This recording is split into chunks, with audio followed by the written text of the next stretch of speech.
Hello दोस्तों, आपका फिर से स्वागत है डेली हिंदी क्विज शो के अंदर। आज है 29 नवंबर और 29 नवंबर को रोजाना की तरह परीक्षा के दृष्टिकोण से महत्वपूर्ण करंट अफेयर्स के क्विज हैं दोस्तों, वो डिस्कस करने वाले हैं। आइए स्टार्ट करते हैं दोस्तों। पहला क्वेश्चन देखिए, हाल ही में कौन से देश ने भारत को जलवायु परिवर्तन से लड़ने के लिए 1.2 बिलियन यूरो की मदद करने की घोषणा की है दोस्तों। कितनी यूरो? 1.2 यूरो। यूरो दोस्तों यूरोपियन यूनियन है, उसकी करेंसी है। ठीक है, तो कौन से देश ने मदद किया दोस्तों? तो ये 4 ऑप्शन है दोस्तों, उसमें बता देता हूँ। जर्मनी के द्वारा भारत को जलवायु परिवर्तन के खिलाफ लड़ने में मदद करने के लिए एड यानी सहायता के तौर पे 1.2 बिलियन यूरो देने की मदद की घोषणा की है दोस्तों। नेक्स्ट क्वेश्चन देखिए, हाल ही में संयुक्त राष्ट्र की महासभा के द्वारा किन 2 देशों को विकासशील श्रेणी के अंदर शामिल किया गया है?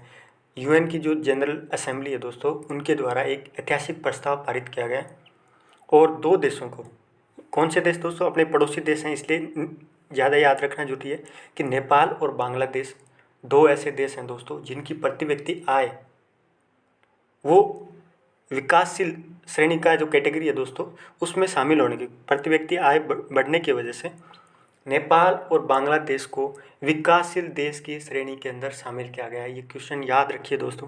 ठीक है, नेक्स्ट देखिए, चेरी ब्लॉसम फेस्टिवल किस राज्य के अंदर मनाया गया है? तो चेरी ब्लॉसम, पहले तो फेस्टिवल का नाम याद रखिए। दूसरा दोस्तों आपको बता देता हूँ, मेघालय मेघालय का दोस्तों ये फेस्टिवल है चेरी ब्लॉसम। और मेघालय का एक और फेस्टिवल याद रखिए दोस्तों, नोक्रेक। नोक्रेक भी दोस्तों फेस्टिवल है, वो मेघालय के अंदर ही मनाया जाता है। चेरी ब्लॉसम भी आपको बता दिया दोस्तों। अगला देखो, एक रिपोर्ट है the state of food and agriculture report 2021 किसके द्वारा जारी की है? कौन सी रिपोर्ट दोस्तों? इसको शॉर्टकट के अंदर सोफा रिपोर्ट बोल सकते हो। कौन सी रिपोर्ट? सोफा, यानी the state of food and agriculture report. ये दोस्तों खाद्य एवं कृषि संगठन के द्वारा जारी की गई है। बस इतना ही इस रिपोर्ट का नाम याद रखिए दोस्तों, और इसका जारीकर्ता जो एजेंसी है उसका नाम याद रखिए। आपको एक एक्स्ट्रा इंटरेस्टिंग सी चीज़ बता देता हूँ, जो खाद्य एवं कृषि संगठन है उसका हेडक्वार्टर दोस्तों इटली की राजधानी रोम के अंदर स्थित है। ठीक है, नेक्स्ट क्वेश्चन देखिए दोस्तों, हाल ही में the global state of democracy report कौन सी संस्था के द्वारा जारी की गई है दोस्तों? कौन सी report? The global state of democracy report. इसको याद रखना इसलिए जरूरी है कि दोस्तों कि यूएसए के द्वारा लोकतांत्रिक देशों का एक सम्मेलन बुलाया जा रहा है। विश्व के अंदर जितने भी लोकतांत्रिक कंट्रीज हैं उनका व्यापक स्तर पर एक बड़ा सा सम्मेलन आयोजन किया यूएसए के द्वारा।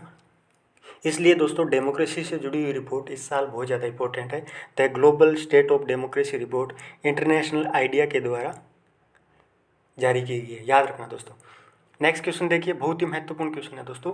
विश्व व्यापार संगठन की 12वीं मंत्री स्तरीय बैठक हाल ही में रद्द की गई थी दोस्तों। कौन? कोविड की वजह से, कोविड का जो नया वेरिएंट आया अभी उसकी वजह से ये बैठक रद्द कर दिया दोस्तों। ये कौन से स्थान पे आयोजित होने वाली थी? तो पहली बात तो याद रखिए कि 12वीं मंत्री स्तरीय बैठक थी जो रद्द की गई है। दूसरी दोस्तों, ये नूर सुल्तान, कजाकिस्तान की ये दोस्तों नई राजधानी है नूर सुल्तान, यहाँ पे आयोजित होने वाली थी। तो आपको एक और इम्पोर्टेंट फैक्ट मिल गया कि ये कजाकिस्तान की नई राजधानी है दोस्तों।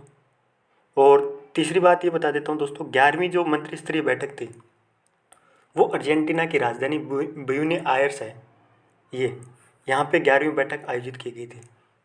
इसके अलावा दोस्तों एक इम्पोर्टेंट फैक्ट बता देता हूँ कि जो विश्व व्यापार संगठन की जो मंत्री स्तरीय जो मिनिस्ट्रियल कॉन्फ्रेंस होती है दोस्तों, ये एक हाईएस्ट डिसीजन मेकिंग बॉडी है डब्ल्यूटीओ की।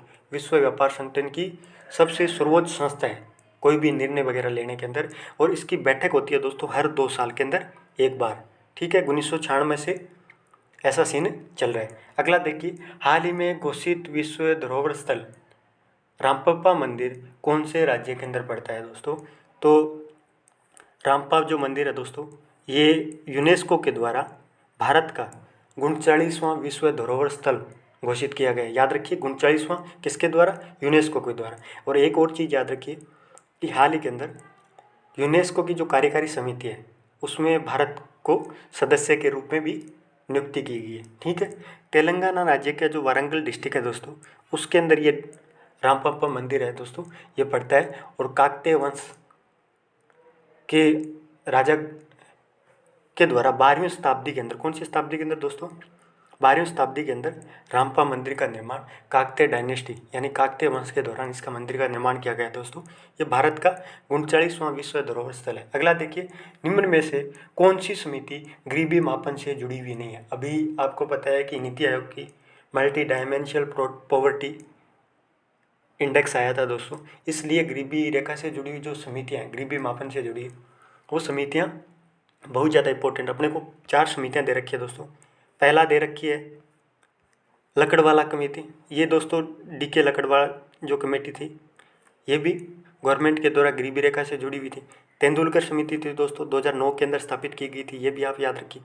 सी रंगराजन समिति थी दोस्तों, 2013 के अंदर स्थापित की गई थी, तो ये भी याद रखिए। ये तीनों की तीनों जो समितियाँ थी दोस्तों, ये गरीबी मापन से जुड़ी हुई थी। मलीमत समितियाँ दोस्तों, ये गरीबी रेखा से जुड़ी हुई नहीं थी, ये कुछ जुडिशियल से आपराधिक न्याय से जुड़ी हुई समिति है दोस्तों, आप याद रखना। इसका मेरा कंफर्म नहीं है, लेकिन जहाँ तक मुझे अंदाज है दोस्तों कि आपराधिक न्याय और सुप्रीम कोर्ट की के द्वारा गठित एक समिति थी, मलीमत समिति। ठीक है, तो ये गरीबी रेखा से जुड़ी। अगला देखिए, वैश्विक बहुआयामी गरीबी सूचकांक किसके द्वारा जारी किया जाता है। कौन सा सूचकांक दोस्तों, global multi dimensional poverty index. तो दोस्तों अपने को UNDP दे रखा है, OPHI संस्था है दोस्तों, ऑक्सफोर्ड पॉवर्टी जो संस्था, हायर इंस्टीट्यूट, या दोनों या इनमें से कोई नहीं। तो दोस्तों बता देता हूँ, ये दोनों संस्था 2010 के अंदर UNDP और OPHI संस्था है, उन दोनों के द्वारा वैश्विक बहुआयामी गरीबी सूचकांक जारी करना स्टार्ट किया था। और भारत का 109 देशों में से 62वें स्थान पे है। ठीक है, भारत कितने स्थान पे दोस्तों, 62वें स्थान पर है 109 देशों के अंदर। और इनके अनुसार 2021 के अंदर भारत के अंदर 27% जो पॉपुलेशन है वो बहुआयामी गरीबी से ग्रसित है। अगला देखिए दोस्तों, हाल ही में दक्षिण शक्ति सैन्य अभ्यास कहाँ आयोजित किया गया है।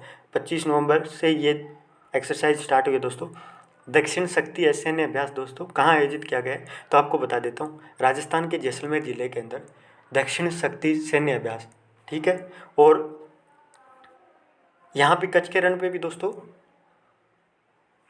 एक अभ्यास आयोजित किया गया था, अभी मेरे को नाम याद नहीं आ रहा, लेकिन जैसलमेर का आप याद रखिए दोस्तों, दक्षिण शक्ति सैन्य अभ्यास है वो जैसलमेर के अंदर आयोजित किया गया। ये आज के क्वेश्चन थे दोस्तों, आपके सामने 10 इंपॉर्टेंट करंट अफेयर्स के क्विज थे।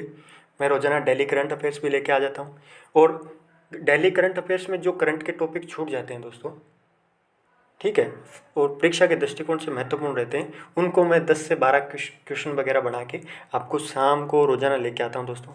मुझे उम्मीद है कि आपको ये वीडियो पसंद आएगी, और ऐसे सपोर्ट वगैरह लगातार करते रहिए दोस्तों। धन्यवाद सभी का।